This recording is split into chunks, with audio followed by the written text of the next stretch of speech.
So in today's lecture we will learn source document which we have not done yesterday. Out of that, first is receipt.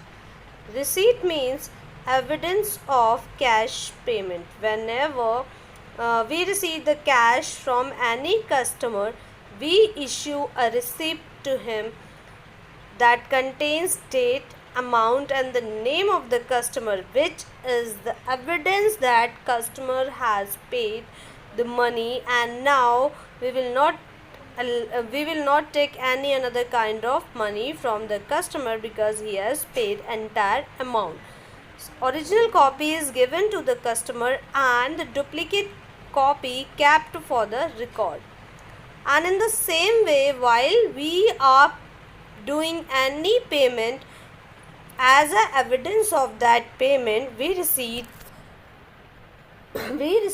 a receipt from our creditors.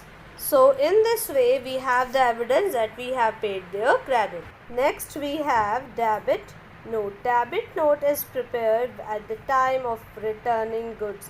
Whosoever is returning goods, that person prepare debit note with the information of the quantity of goods returned, the date of transactions and the name of the supplier whose account is debited.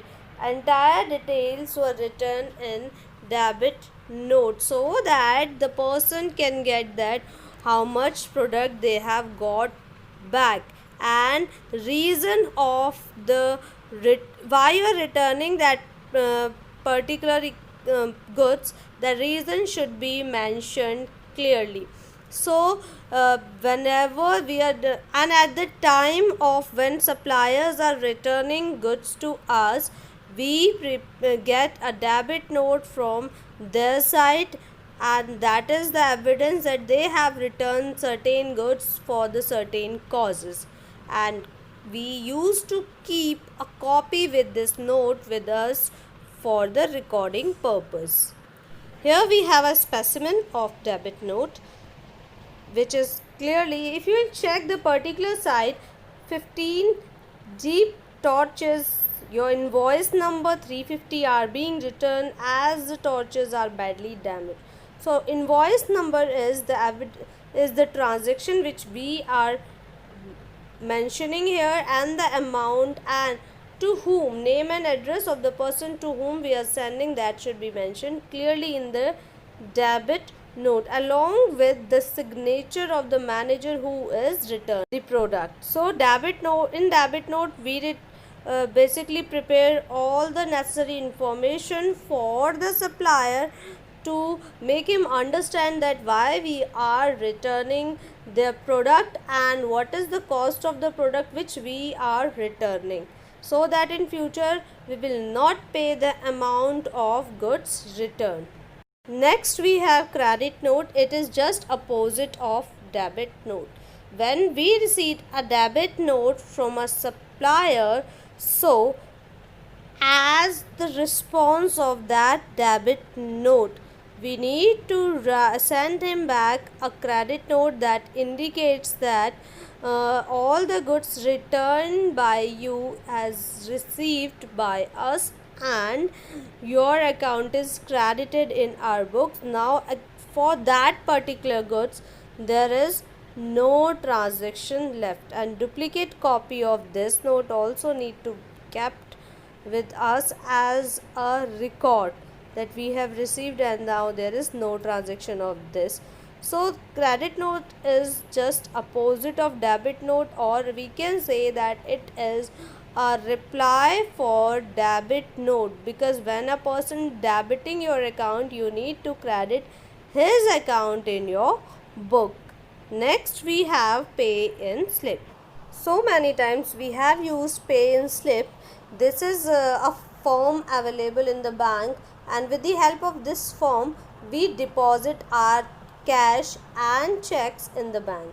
This pay in slip is the evidence of deposits of cash and checks in the bank, and at one side of this pay in slip, that side is tearable, and once you deposit that payslip, bank sign the tearable side, and after signing and stamp that counterfoil of that pay slip returned to the customer or depositor for the evidence of that deposit. Next source document we have check. So check is an order, written order which we are or a customer is giving to its bank to pay a specific amount to the holder of that check or to the person whose name is mentioned in the check. In your checkbook there is a page, or we can say counterfoil is there, where same details which you are entering in the check need to be entered, and those details will work as a future reference for the particular transactions. Here's a specimen of a check where pay to bearer rupees this is clearly written, an account number is mentioned, then signature column is there at the right hand side corner, and the 6-digit number is given in the center of the check is the check number. So we know that at the end of the check there are several numbers, so where in reality in this check their check number is totally different, which is clearly mentioned as check number. But if you will check the real checks, there the check number is a largest digits were written at the down of the check, that in that center one is the check number, where if your checkbook has 50 checks, so 1 2 3 4 5 6 likewise check numbers are mentioned with the combination of your account number and the number of check. Next topic is vouchers. So basically on the basis of source documents, entries are first of all recorded in the vouchers, and there on the basis of vouchers recording is made in the books of original entry. Vouchers are printed separately by all the firms in their own names. A separate voucher is prepared for each transaction, and it specifies the account to be debited or credited. Serial number on each voucher is put on it, and this is attached with the source document. Basically this is prepared by the accountant and countersigned by the authorized person. So the vouchers are prepared to easily vouch the transactions and act as a source document or evidence or elementary evidence in the future. Now we will learn the difference between source document and vouchers. Source document are the supportive documents for the vouchers, and vouchers are supported by the source document. First difference. Second thing is, source documents were not prepared to record transactions. It is received or given as a evidence of the transactions, whereas vouchers is prepared for the purpose of recording of transactions. Third difference is it contains, source document contains full details of the transactions, like what you have done, how much is the amount and everything, whereas vouchers put only a summary of the accounts which need to be debited or credited on the basis of source document. And the last difference is, source document is the evidence of the transaction and vouchers is the document for correct recording of a transaction.